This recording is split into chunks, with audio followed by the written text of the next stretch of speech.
as a result of that through stress, anxiety or depression. That has to stop. And I hope today gives us a really great opportunity to pick up tips from experts in the field about how they've really started to tackle this vital issue in their own organisations. So we have an amazing panel who are going to share their insights, and then we're really keen to hear from you as part of the Q&A. We have a little bit of polling, I think, going on, Joe, today, as far as we possibly can. And we also have links at the end of the deck, which you'll be circulated after today's event, to all the valuable resources that colleagues have pulled together. So without further ado, and conscious of maximising everybody's time, we have, I think, a Slido, Joe, is for today, or are you putting them onto the chart?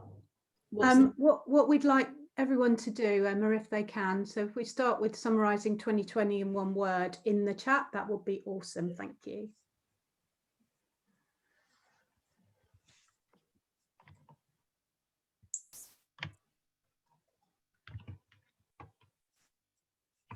Intense, wow.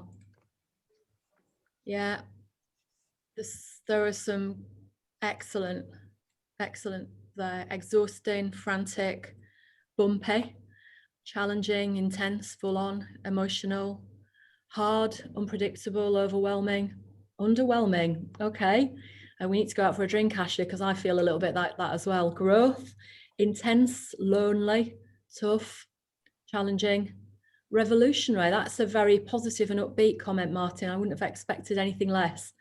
Unpredictable, abysmal, draining, tiring, oh my goodness, exhausting, slog, challenging. I think that kind of sums up the experience for all of us over the past 12 months. And certainly I like the word bumpy in there, because I think there have been highs and lows for all of us. And the highs and lows really are the things that make our experience of the pandemic so different and so individual. And I suspect that we're going to pick up on some of the issues that make things individual for people as part of the case studies. Without further ado, I'm just going to introduce us to today's panel, and then everyone is going to introduce themselves and a little bit about their case studies. And then we're going to start on the questions just before 1 o'clock. First up, we have Emily Rockey, who's Deputy Head of Media and Communications at Sussex Police. Emily, over to you. Thank you, Emma. So I'm Emily Rockey, and as Emma has said, I have recently been appointed the Deputy Head of Media and Communications at Sussex Police. Here I'm responsible for the organisation's 24/7 operational content and also the performance of the wider department. We are in Sussex a team of 30 communicators split across different specialisms such as digital, media, campaigns, and also production. So a little bit about the case study. As you can imagine, as a police communications team, we see things, hear things, read things that most of the public don't. And that can have a really severe impact on the well-being and mental health of our teams, whether that's immediate based on what whether they're dealing with an incident there and then, or delayed. We also operate slightly differently when we move into a major incident structure.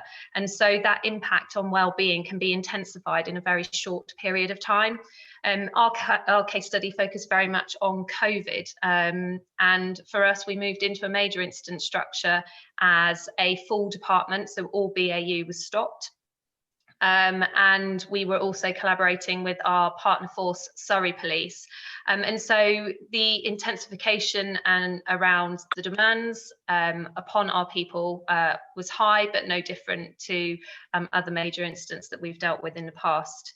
The case study that I put together actually shared, and I'm not ashamed to say that we didn't get it right to start with when it came to the well-being of our people. And we learned a lot very quickly in those first few weeks of the lockdown and the early part of the pandemic around the importance of prioritising well-being, which has helped us to no end now. Therefore, the case study was very much around not grand well-being initiatives or activities that we undertook, but instead the small things, the ways that we could create the normality in a world which was very far from this. So that's a very short summary around our case study. Thank you so much, Emily. Next up, we have Joe Bland, who's Head of Strategic Engagement and Internal Communications at NHS Digital. And Joe's going to be speaking. Are you doing separate pictures with Marc? We are. So Marc is going first, I believe. Marc, you want to kick off? Associate Director of Communications, NHS Digital. My fault. No. Thanks for the introduction. And hello, everybody. It's great to be here. So my role is Associate Director of Comms. So I'm sort of second in command, or whatever you want to call it, deputy. And my role covers all of the corporate functions of communications at NHS Digital. So media, strategic comms, brand, events, internal communications. They're the areas that I work on. So at NHS Digital, it's probably worth a little bit about the organisation as part of our case study. We support the whole of the health and care system using data, digital technology, and all sorts of data to make a positive difference to people's lives. We keep the health and care system running by innovating, by building and maintaining the vast digital infrastructure that supports all of it. And you can imagine there is a lot of it. It's a very complex system. So some of you have probably used some of our systems and services without knowing it. So things like the NHS app, NHS UK website, shielded patient list, and all sorts of vaccinations and COVID related things that have been set up at vast speed over the last year and a half. And our team is a very diverse team of technologists, data scientists, and essential support staff. And as we're part of the NHS, it's no surprise that we really do focus on caring for the health of our team and their well-being. And for the comms team specifically, well-being had always really factored strongly in our profession and our profession development, and it's part of our communications improvement plan, and it has been for a really long time now. The pandemic highlighted how important factoring in people's well-being is, and it really heightened that sense. And I think somebody talked about a moment ago, Sarah mentioned normality, and trying to create the normality for us was really important. Like many comms colleagues, we were right at the forefront of the pandemic response, and that really started right at the start, overnight, when we had to deal with the first lockdown and moving the entire organisation to be home-based. That went really well, really seamlessly. I think we'd had a lot of practice. Somebody must have expected something, because we'd done loads of role-playing and scenario testing in the months beforehand. So 15 months on, we're still largely on a completely remote footing. And like the majority of the country, we started working from home with everything that entailed. So being isolated at home, being surrounded by family, and taking on caring responsibilities. And I'm going to hand over to my tag team partner now, Joe, who's going to take from there. Yes, and thank you again for the introduction. So I work for Marc with Marc as head of teaching engagement and internal comms. So just picking up on that thread and talking about a case study for comms, like people across our organisation, as the pandemic kind of hit, lots of people, the pressure was really intense, and colleagues have been working every waking moment, and frankly, some of the moments they should have been sleeping, I think, as well. There were lots of people doing lots. People were undoing their work, such as our events team. We had a real ambition as a comms profession that we were going to be physically distant but socially close.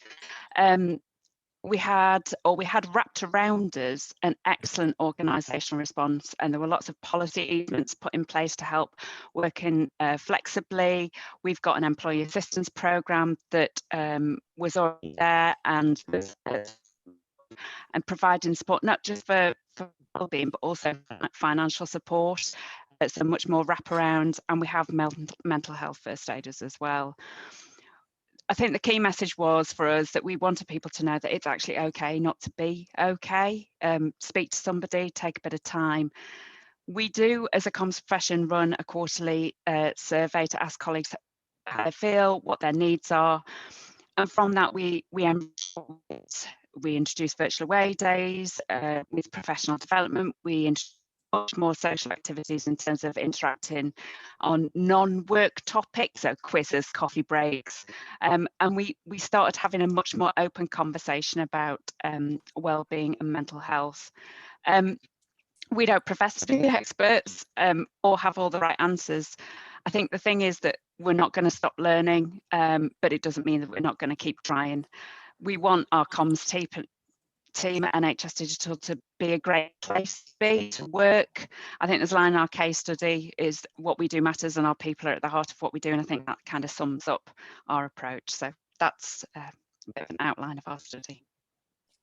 Thank you. And next to we've got Kam White, who's Head of People and Culture at Hotwire Europe. And I found your case study absolutely fascinating, Kam. So please tell us more. So as Emma has mentioned, I head up People and Culture for Hotwire. Hotwire is a global tech comms consultancy. And agency life, it can be unpredictable. It has a lot of ups and it also has, downs. So it can be quite intense. I picked up quite a lot of people use that language, and even pre-COVID, it could be quite intense. So we were fortunate in that pre-COVID, we had already started to build a culture that was about proactively managing people's wellness. So rather than building wellness initiatives around the work, we'd already started to build the work around wellness at the very core. So we have something called a thoughtful working philosophy. We have all the other things as well. We've built up a mental health toolkit, the first aiders, we have a wellbeing allowance, headspace, all of those things.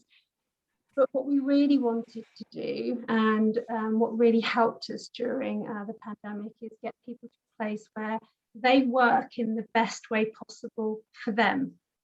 So as long as they are thoughtful to their clients and as long as they are thoughtful to their colleagues, that level of trust, we give that to everybody, regardless of role and regardless of seniority. And we already had the tech in place because people were already working in a hybrid way to some extent. So for us, the challenge was really then, once we did sort of all go to home working, although we were set up for it, I think what we quickly realised is that things kept changing all the time, and how people were feeling kept changing all the time. The data, getting feedback, doing surveys, that became really important to us to course correct, understand that, how people were feeling at the beginning of the pandemic was very, very different to the end of last year to how they're feeling right now. And I guess the final bit that we learned, and it took us a bit of time, is that all of our initiatives and our eagerness and our enthusiasm to get people together, that actually can cause stress. So the desire to create all this wellness meant we were throwing lots of things at people and just too much information and asking too much of them. And again, data allowed us to sort of course correct on that. Thank you so much, Kam. I love the idea of thoughtful working. I'm sure that's one we'll pick up in the questions. And last but by no means least, we've got Sarah Roberts, Head of Digital Communication at Cambridge University Hospital. Thank you for the introduction, Emma. So as you've heard, I'm Head of Digital Communications, which means that I'm really privileged to run a team of 6 digital communicators at the hospitals. And really that's about looking after the websites, intranets and the brand of CUH, which it's a very special place to work. And especially during the pandemic, it's been quite an incredible ride across this period of time. I think I'll start off by saying that we've always had a good work-life balance at the hospitals, but it became even more important and prevalent through the pandemic. And importantly, we knew that we didn't have all the answers, and that was really important to say that we'd discover this together and that we'd work through it together as a team. So that was really important. And I have to say a shout out to my boss, Ali Bailey, who very early on introduced the 24/7 rota, working 7 days a week, which she must have known that this was not going to be a short-lived crisis, because what that gave us was the structure to allow us to not feel overwhelmed for that period of time, of which it became, I think it was only June, July that we stopped the working 7 days a week, where we'd be producing communications on weekends as well for our staff. And that was really important because it meant that structure was there, that we knew that we could have downtime, that we could completely switch off. So that a massive shout out to Ali for making sure that structure was there, because that essentially was the basis of everything that we were doing in the team. And as we know, our jobs as communicators are to help people feel safe and comfortable, and at a time where you're trying to get information out and not having all the answers, that as a communicator is really difficult, because you want to get people the information that they need, and that's a really tricky position to be in. And of course, really conscious in the hospitals that staff were working incredibly hard, moving heaven and earth, not only to care for patients with COVID, those without, but also to create those isolation wards. And that's not an easy job to do, to create entirely new wards, all the equipment that goes in, all the staffing and the resourcing, everything from making sure that there's linen delivered, just really simple things like that are really complicated things to do in practice. So there was this level of consciousness that we had, and a pressure almost that we were putting on ourselves to make sure that we were delivering for our staff as well, and showing up to make sure that we could make their job as easy as possible from a communications point of view, and knowing what they had to do and what was happening. And the same was for our patients as well, where they were not able to come and visit their loved ones. They were, ethically as a communicator to we were talking about this earlier about allowing media access into hospitals. It was a very, very difficult decision to make, because how weighing up with patients who can't see their loved one versus showing and giving access to the media. So there was all these ethical complications which do weigh on your mental health to work through. And I think in terms of the case study, my key points are about educating yourself. So recognizing the signs in your team, understanding the differences between anxiety and panic attacks, and people who may have borderline personality disorder, all the different variations. So recognizing some of those signs and the deviation in behavior between what is normally your team would be displaying versus something which is an anomaly because of something that's happened that day, or is it something that's a little bit more that you need to probe a bit further. So I'll stop there. And thank you, Sarah. There was a really great quiz, I think, on the BBC website last night, actually, about looking for signs and symptoms and difference and how to approach conversations, which picks up on some of the points you've just made. I'm going to throw the questions open. But just whilst I get everybody kind of popping some questions in the chat, perhaps if I can kick off with one to Emily, because I know Emily has to leave us at 1, although she has kindly said that if anyone wants to speak further about her case study, especially if they've had a chance to have a look through it, she's happy to be in contact on email. Emily, you just shared in your case study that you didn't quite get it right with wellbeing at the beginning of the pandemic. Why was that, and what was the learning you took from it? Yeah, so as I said, we absolutely don't deny that we didn't get it right in the first few weeks. Our focus was very much on the major incident that was in front of us. As police officers, and staff, our priority is to protect the community within which we serve. And so we needed to get behind our operational colleagues and do what we could to support them. And so wellbeing, mental health was certainly not on our radar to start with. And like everybody, I imagine on this call, when that first lockdown was announced, everything changed overnight. We moved from quite an archaic setup in terms of our comms department, in that everybody was in the office every single day of the week. There was not really any home working, there wasn't flexibility.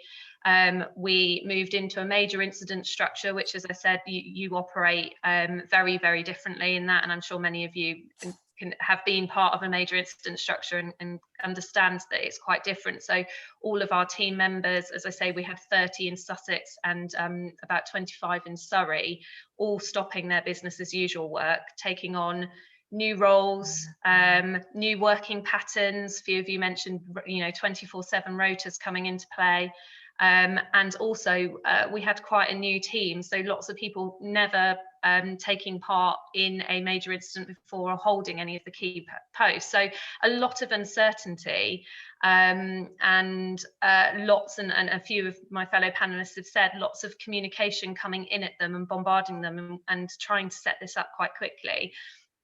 Our biggest sort of failure, though, very much was while we recognised it as a major incident, we didn't recognise it as different to all of the others that had come before.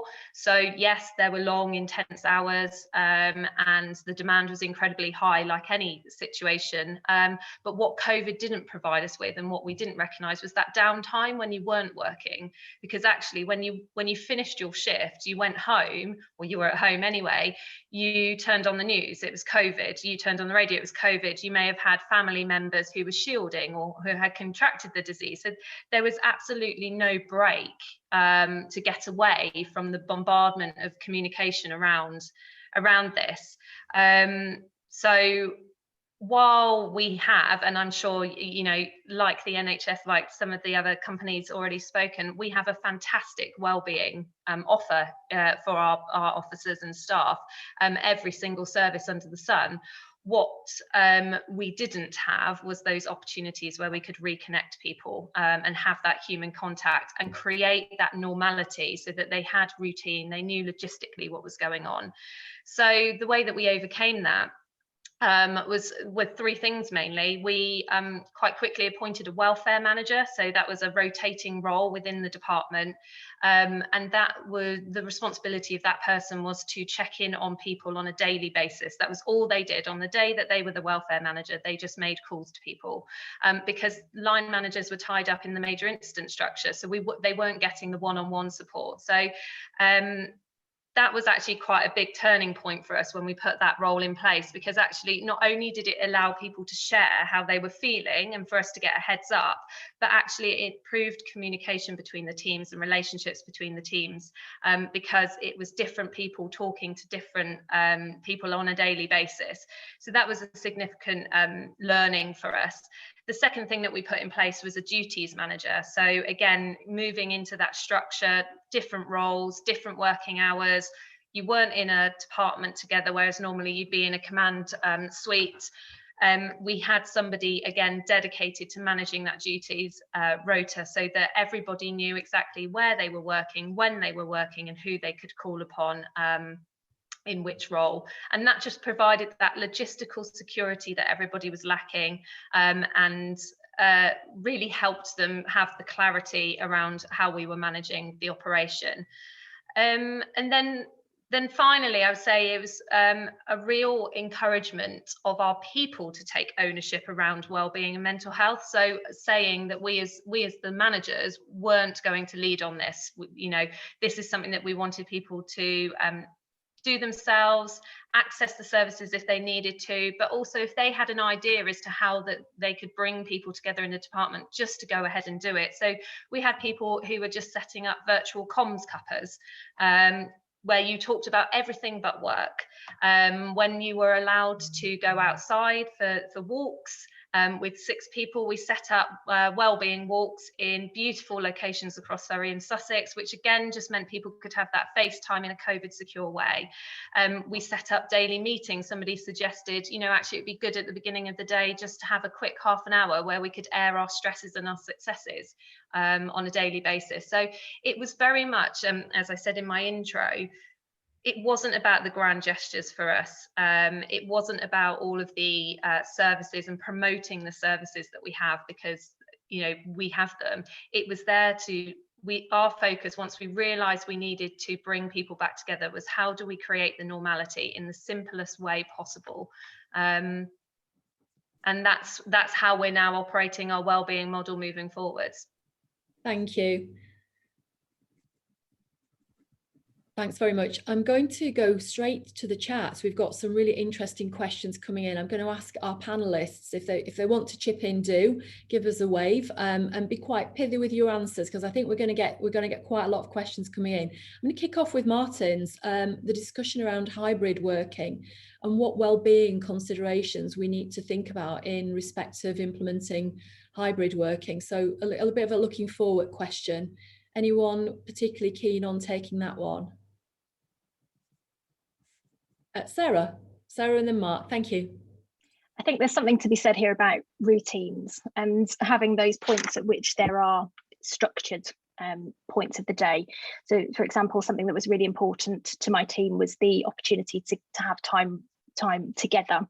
And at the beginning, we had 2 meetings a day, 2 half-an-hour meetings when things were very intense, and we've kept up 1 meeting a day, so it's regularly checkpoints throughout the day. So I think having those points where either you're working from home or if you are in the office, knowing that there are these regular points to connect, I think for me will be the most important.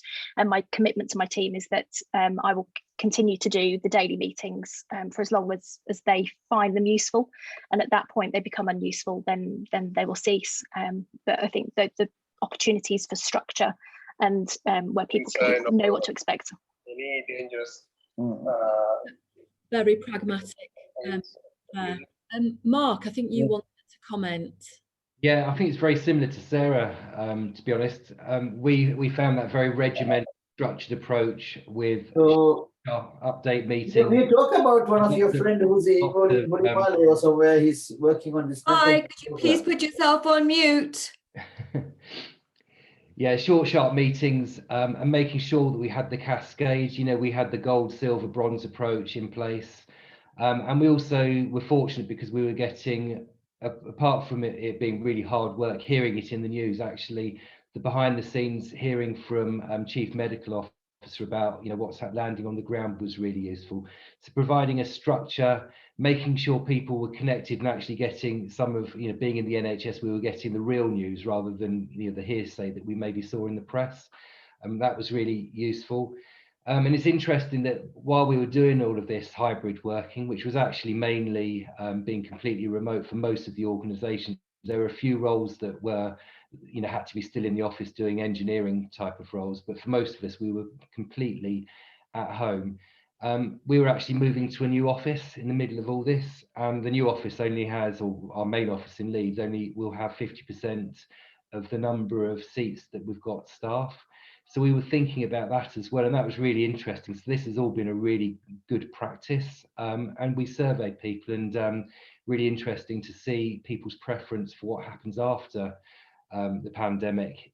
And it's about appreciating everybody's differences, because some people absolutely want to be 100% in the office. Some people like to pop in, and others would prefer to be pretty much 100% remote workers forever. So we've been dealing with all of that, and that's going to be put into the practice over the next few months. So we'll let you know how that goes. Maybe it's a case of another case study at some point. Thank you, Marc. That's really great. Great question from Glenn Seabright in terms of assuming we all had to manage significant shifts. How did colleagues deal with the pressure that was placed on internal comms staff or their teams? Jo, do you want to go with that? Thank you. Yes, please. A great question, and I think that you're quite right. As soon as so the change and the instruction that everyone who could work from home should work from home, we obviously introduced that. The pressure on the internal comms staff at that particular point was tremendous because colleagues were looking for guidance and support about what to do, where to do it, how to do it, and obviously they were also trying to manage their own lives as well. So we initially have their children at home. It's quite fairly. You're losing you a little bit there. We've got a bit of a Cylon attack thing going on, Jo, in terms of I'm not sure what's going on with the sound, but I did catch most of that, and thank you. Really important question from Kirsty Scott in terms of experience of assisting colleagues with burnout and recovery, and a very candid and thank you for that answer, Lucy, in terms of recovery there, about a phased and managed return to work. But does anyone have any additional tips that they think are worth sharing? And thank you also to Janine for really reflagging the mental health resources that CIPR offers in the chat as well. Anyone want to take that in terms of additional things that they would put in place for managing someone recovering from burnout? Kam, thank you. I think with everything, prevention's better than cure. So it's getting managers to be able to spot the signs of stress before it gets to that stage. So I think, you know, training managers, having drop-in clinics, getting people to a place where they feel comfortable having some of those conversations, I think is really, really important. And then in terms of burnout, absolutely, it is about the phased return to work. And also when somebody is in that situation, quite often we ask them what they want and what they need, but they're not in a position to do that. So you have to tell them, this is what we're going to do. We're going to take this away. We're going to move this over there. And this is how we're going to manage how you come back to work. And a lot of our people have said that because they don't know when to stop. And they've actually said to us in surveys, sometimes you just have to say, right, everyone is having an early Friday, or everyone's going to do this, or you are going to do that. And managers play a really important role in that, because we're all the same. I'm sure a lot of us on this call, we know the signs, but we keep pushing ourselves, and the work day gets blended with the sort of personal life, and it just becomes everything to you. Thank you, Kam. I think that's a really valuable answer, and I don't think it's a one size fits all there. Anne O'Flynn, a question in about supporting colleagues experiencing vicarious trauma. And I think we're probably going to have to leave that one, because I think that the fact that people's team sizes are maybe a little bit too public on that one. But if any of the colleagues do have specific advice, we'll perhaps drop you an email through on that one. I don't think that's one we can answer today. And I think for most of us, that would be referred straight to occupational health teams, and we would absolutely take professional advice on that. But a great and important question. We have something from Marie-Christine on here about trusting people to be doing their jobs, and I think that's a theme that's come up quite a lot recently. But equally, Kirsty's raised something with Kam there about comment on not being in a position to say what they want. How important do the panel think that trust and that openness is going to be as we do move back to this more hybrid form of working, and how can we balance that as managers leading our teams? Anyone want to go with that?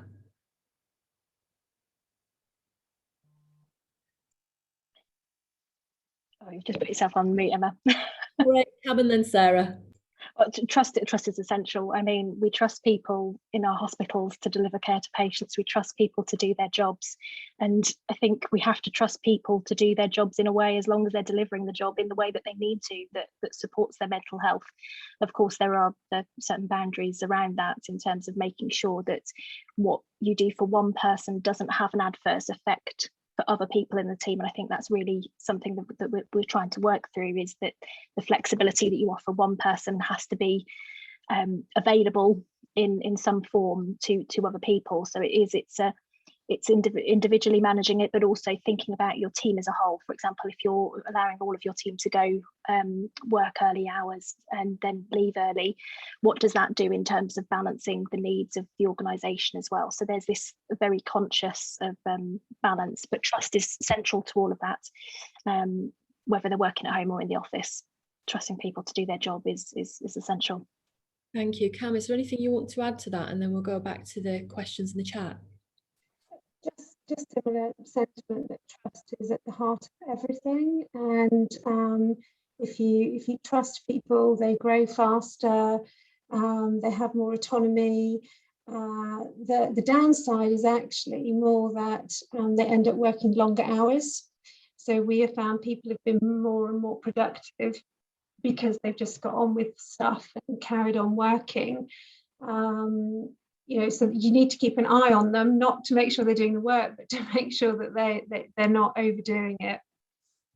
Thank you. I think that's really important as well. We've got some really interesting questions in there. Laura's asked a question about small ways that we can support each other. She's notes that she's not a manager. Quick reactions from all colleagues on the panel. What do you do to support someone that you know is struggling? Jo, do you want to go first? Yeah, just talk to them and listen to what they've got to actually say. So listen to what they say, and just have a really open and frank conversation would be probably the thing that I would do first, I would say. It's okay not to be okay. Absolutely. It's easier in a not so hybrid world. We have a cup of tea test in my team. It means if I can't help you with what you're doing because it's too specialist. The kind of people we want to hire pass the cup of tea test. That means that they know that there's nothing they can do right there, but they show that they care in small ways. Anyone else want to dive into that question? Yeah, Sarah? I think there's something there about burnout. So I suppose it's what's within your influence. Is the burnout a cause because there's too much work on? So what's within your influence as a manager to actually change? If it's something that's completely unrelated to work, I guess there's, I suppose, limited factors that you can do, and it's just the support that you provide and put around the person who is getting close to burnout. But if there are things obviously that you can do in terms of workload to reduce that, to then, you know, help them along their way with avoiding burnout, then that's obviously something that you ought to be doing to avoid burnout. Thank you. That's a really great answer, Sarah. We've got a flip side question from Kezia on this one, and I love this question. How can employees support managers and also support their mental health needs? Not sure when the last time anybody asked me about that was. Marc? Well, I think you've said it in one, actually, Emma. I think that was one thing that quite a few people in my team, in our team at NHS Digital, they asked me, I bet nobody ever asked you how you're doing. And I did the same with my managers. And just that conversation and that sort of recognition that we're all impacted, no matter what band, grade or whatever, where we were in the organisation, to have that sort of open dialogue and discussion was really important, because there was a lot of extra pressure on leaders and managers to make it all work and make it all happen effectively and organise everything. But sometimes I think, you know, managers do get forgotten in this. But that pure, you know, simple, just asking upwards is really valuable. I absolutely agree. Anybody want to add anything to that? I've just got one question for all colleagues, which is just as the pandemic and lockdowns continued and it's now in the second year, have you had to adapt your approach to wellness? And I'm going to maybe go to Kam first and then to Marc on that one. Thank you. Sure. So at the beginning, it may have sounded as if, you know, Hotwire was, you know, very proactive and we knew what we were doing. But as I also mentioned, things were changing all the time, and how people felt was changing all the time. And I don't quite think we appreciated that enough. And you know, some of the things that we were doing at the beginning, where we were trying to connect everybody and do lots of social activities, you know, all of that was tiring people out. So we realized probably as late as the beginning of this year, we needed to do lots of gentle passive activities where we were not asking things of people. So we did things like virtual cinema, for example, or we had lots of inspirational speakers come in, so they could just be somebody passive in the audience. We weren't saying, we're going to have a meeting, you need to prepare this, we need some fun facts, you need to talk about this, you need to do that. And I think, you know, we've already talked about things like doing walking, so a virtual walk together, but do it for charity. But really switching everything to the sort of more passive activities and gentle activities. And I think the other thing, and I think you've all talked about it, your experiences are really defined by your own manager, whatever level you are. And what we found through our surveys is that managers would make a lot of effort for a period and then they'd start to move away again. And that just kept changing. So we had to keep reinforcing it. It wasn't enough just to do it once, but to really explain to managers that, you know, we as HR can give out all the messages we want, but the one person you need to understand you, the one person that needs to listen to you and talk to you every day, it's your manager. I'd say those are the things that we learned. We had to adapt and change and support people differently. Thank you. I'd agree. Marc, have you got a very swift comment, because I'm conscious of time and I'm going to need to wrap things up quite quickly.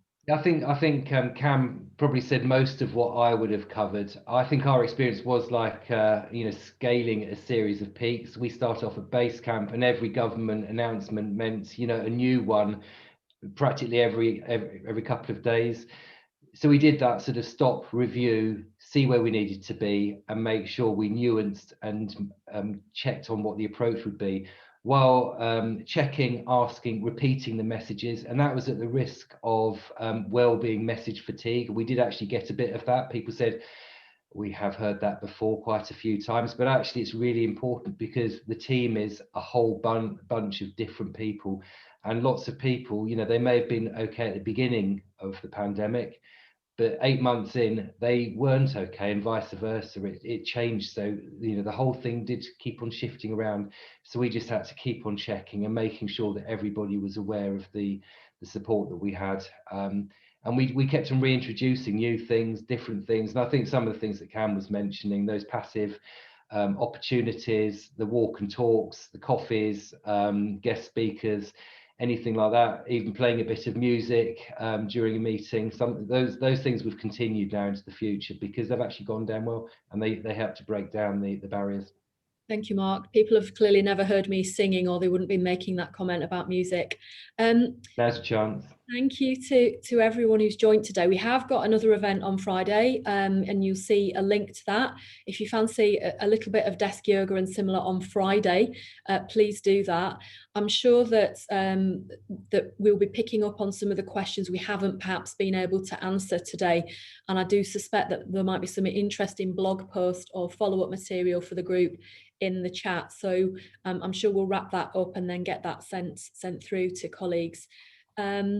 Just want to say a huge thank you to all of our panelists and to CIPR Health again for organising today.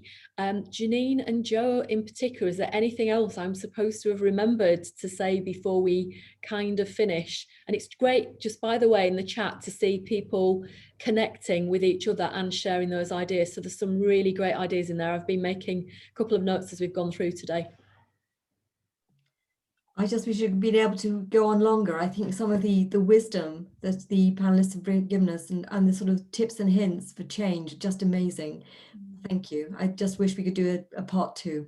Thank you. I thought so too. I really would suggest to everyone the links that will be in the slide deck. Is the slide deck being circulated, Janine?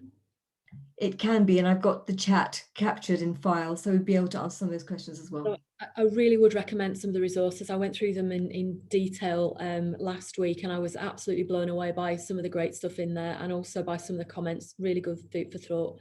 Thank you again to everyone for joining us today. I hope you have a brilliant rest of the week, and I hope you do get a little bit of time to reflect on mental health awareness and take some time out for yourself this week. So thank you all very much. Thank you, and well done. Thank you, Emma. Thank you, everyone. Bye. Thank you all.